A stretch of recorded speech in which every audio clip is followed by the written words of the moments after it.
Hello, and welcome to the Entrepreneur Success Stories with Risk-Free Marketing, Episode 3, the show where we delve into the journey of the entrepreneurs, unveil the challenges they face, and discover the marketing strategy that have fueled the success. I'm Atana Pegler, the CEO of the Risk-Free Marketing, and your host. Whether you're an entrepreneur, a business owner, or a visionary on the brink of launching your own venture, this is the podcast for you. In each episode, we will explore how marketing is a game changer in monetizing and scaling business of any size. Today, I'm thrilled to have Danny Adams with us. Hi, Danny. He's the dynamic force behind Gofar, a logbook app that makes your ATO logbook dead simple. Hi, Danny. Thank you for coming here with us today. No, thank you. Start introducing yourself and give us a bit of overview of what your business does. Yeah, so as you've said, my name is Danny Adams, and I'm the founder of Gofar. And Gofar automates the process of record keeping when it comes to tax and vehicles. So generally, record keeping for vehicles is a very tedious process, and we automate that. So we make it very simple. On average, our customers claim an extra $4,000 of tax deductions per year. So it's a significant uptick in benefit in tax deductions terms. Oh, that's perfect. Are you one of the very first that actually invented this? Yes, original founder. Yeah. Wow. And there's now a co-founder, Ian Davidson, and then we've got a team of 7 in total. Yeah. Oh, well, and when did you launch the business? The product first came to the market in 2016, but as we'll probably cover in the course of this talk, it looked a little bit different when we first launched, in terms of the value proposition that we were chasing. How did it all begin? So tell us the story. Yeah, that's a good question. So I guess it all began, I like to tinker with things and learn new things. And so I was interested to learn electronics and firmware development and this type of thing.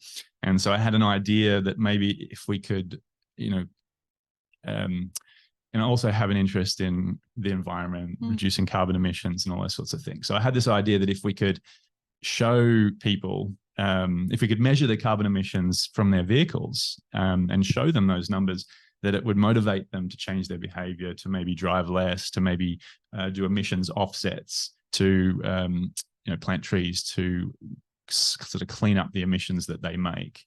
And so that was this initial sort of thing. And then So it all came from the idea. Well, it all came from there. Yeah. And then it turned out that, okay, so I built this thing that could read data from cars. And then it turned out that the actual value proposition that customers were really interested in was different to the one that we first launched with. How did you discover that was different? Very painfully. Yeah. I think that discover that the way that most of us tend to discover it, the hard way. Yes. You start off and you got an idea and you're sure that that's the so great thing. So passionate about it. And then you take it to the market and it's like, why is nobody buying the thing? Or just it's not flying off the shelves. And then so you have to then go through the process of trying to understand, okay, what problems do your customers actually care about? And sometimes it can be different. To what you think. Yeah. And you have to be a little bit, I guess, open-minded. And willing to go through the pain. Yeah. Because if you persist too long with something that's not working, that's not fun either. Too emotionally attached to it. I just want to make it work. It just doesn't work. And my target market is exactly different to what I thought. Yeah. Yeah. And the mission, the goal of reducing carbon emissions, and it's like, well, why doesn't anybody care about this? And it seems that they do, as long as they don't have to do anything. But it's like, if you offer them a product and it's like, okay, if you pay money, we can reduce emissions and that's it. Well, nobody's actually taking that up. Exactly. They need something else. Like they'll buy solar panels. Yeah. That's nice. It reduces emissions. But it actually also reduces my electricity. That's what they care about. Electric car. Good point. Yeah, exactly. I'm reducing my emissions, but I also get to drive a cool car. Yes, exactly. Yeah. No, that's true. So then you realize that you have to change the business model a little bit and focus on what value you're giving to them by that, focusing on that carbon emission side. Absolutely. Yes. And then you find that we still have an aspect of the product, which we'll talk about a little bit, which reduces emissions. but that's not what we lead with. Yeah. We lead with the problem that people care about and solving that problem. Yeah. And then if we can slip in some emissions reductions, that's great. That's just a bonus on top of that, isn't it? So tell us a little bit about your competition. Do you have like any competitor at the moment doing the same thing? Well, the biggest competition is this. Or this. Oh yeah, I love that you put all of these competitors for sure. Right. So organized.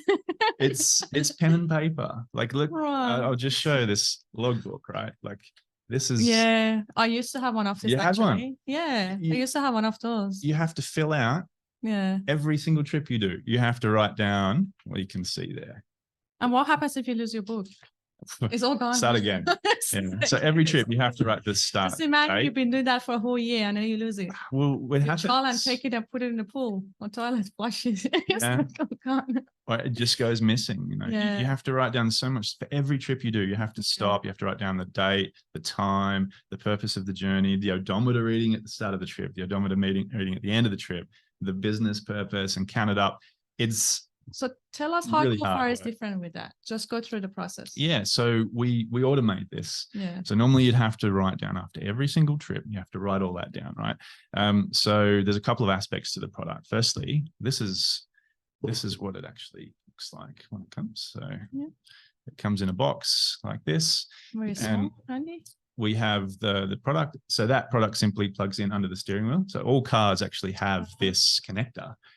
Most people don't even know about it, but you can plug in, and that enables us to get data from the vehicle, and then we just sync it up to our mobile application, which looks like this. So you can basically track it every day to see how many K you did, and so every trip is automatically recorded, and then I simply just swipe right to mark it as a business trip, like that. Bang. You can see the suitcase on there now. So how you can differentiate it? Because if you use the car for both business and personal, anytime that's for business, you basically go and mark it as a business there. That's right. You just swipe right. It's like Tinder for tax. Right. Okay. Yeah. So here you can see it's got a suitcase, it's a business trip, and this one's personal. I'll show it to the screen so everyone can see how you can see the difference. This is a personal trip, and then there's business, and this is business.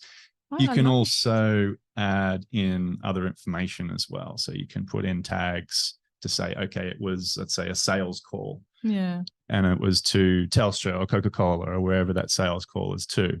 And so you can automatically track that. So we take a tedious task and we make it very, very simple. Oh, I love it. I still love it. So how many customers do you have as of today? A little over 20,000 now. 20,000. And is it only across Australia or you're doing international? We're across, at last count, I think it was 76 countries that we're in, but we've only ever done active marketing here in Australia. Right. Okay. And so the other countries have just kind of been organic. Yeah. Organic through the word of mouth. And so do you have any plan to be able to scale it a bit more internationally? We do. Marketing? But generally, so we've sort of half-heartedly tried to launch internationally. You know, like I said, we're already getting sales internationally, but we sort of half-heartedly launched it. What we learned is you can't do it halfway. And if you're going to launch into a new market like the United States, you have to do it properly. You have to, there's some nuances, you know, you have to tailor the product. It's not exactly the same. Even the words people use in the United States to talk about tax is different to here. Right, exactly. And so you need to tailor the product, and also and keep it to international, I guess it will cost a bit more as well. Yeah. And I mean, that's the other thing, you'd want to set up local stock if you're going to launch in the United States. Because at the moment your stock is in Australia. It's in Australia, Right, okay. And do you build them in Australia? No. So all of the design and development is done here in Sydney. Yeah. We manufacture them in Taiwan with our partners there.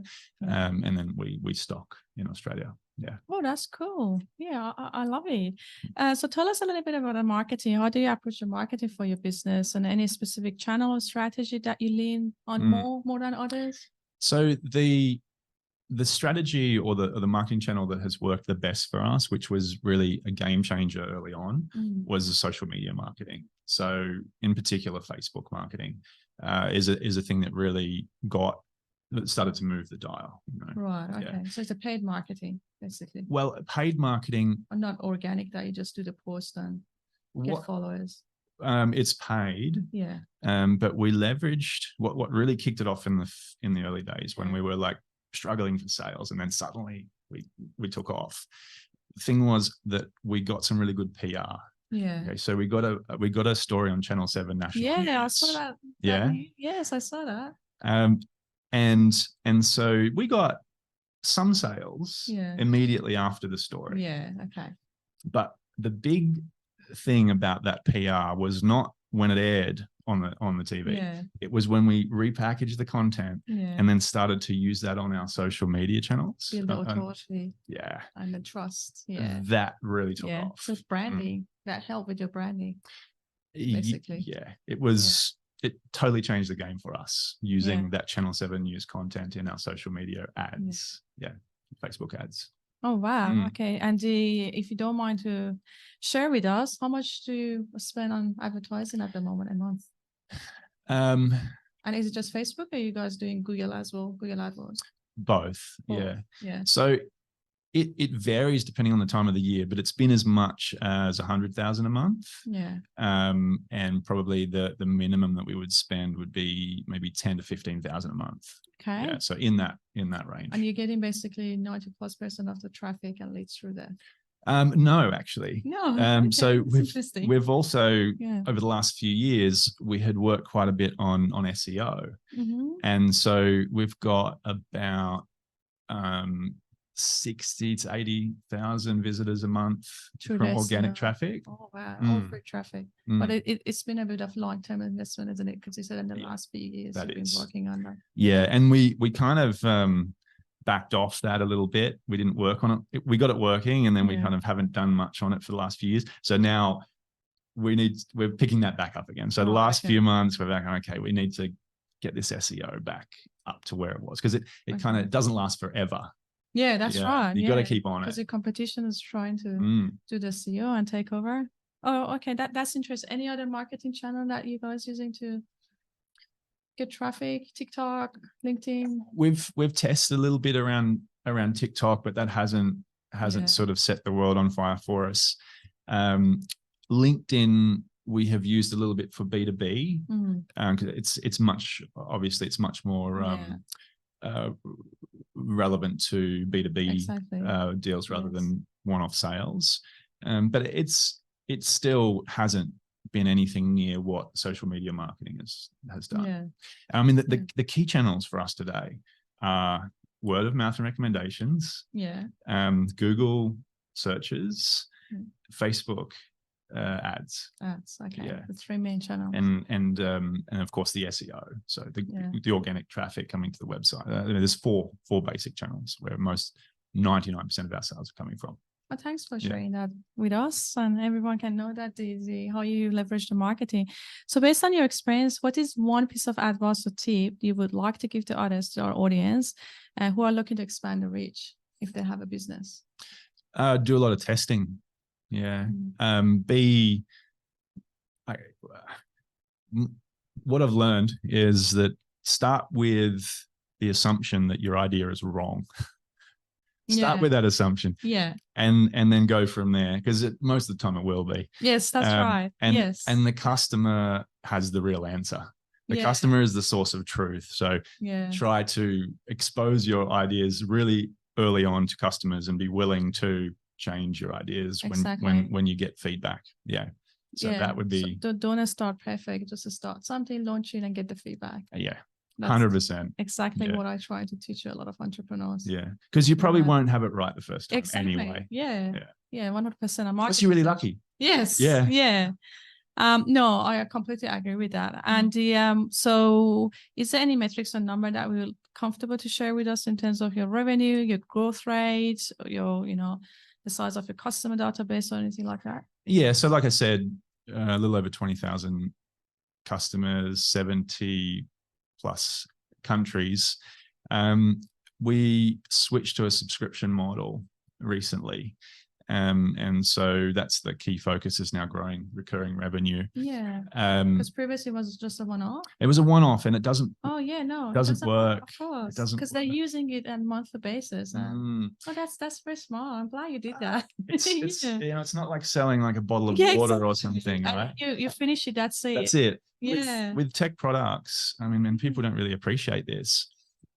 to keep them running costs money. Like if you don't maintain your app, Apple will launch a new operating system and your app stops working. So you really need to